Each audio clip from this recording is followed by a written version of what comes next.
Doctor அஞ்சலி அம்மா மாதிரி இருக்கிற பெரிய மனுஷன் பண்ணி ஜனாதிபதி வரலும் போய் எனக்காக முன்னாடி மன்னிப்பு கேட்டுக்கிட்டு இருக்காங்க. அப்படி மன்னிச்சு என்னை விட்டுட்டால்னா உயிர் வாழ்கிற ஆசையில் நன்றியோட வாழ்நாள் பூரா நல்லவனாக இருக்க வச்சு பண்ணுவானுங்க ஐயா. ஆனால் சந்தோஷமாக இருப்பேனான்னு கேட்டால் இல்லைங்க ஐயா.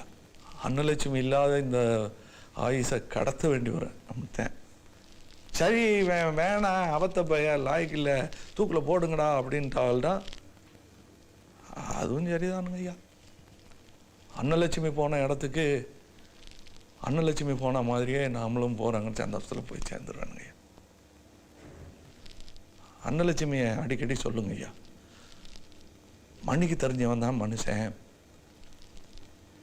மன்னிப்பு கேட்க தெரிஞ்சவன் பெரிய மனுஷன் சொல்லுவான். மன்னிப்பு கேட்க தெரிஞ்சவன் பெரிய மனுஷன். இப்போ நான் பெரிய மனுஷனாக முயற்சி பண்ணிட்டு இருக்கிறேனுங்க ஐயா.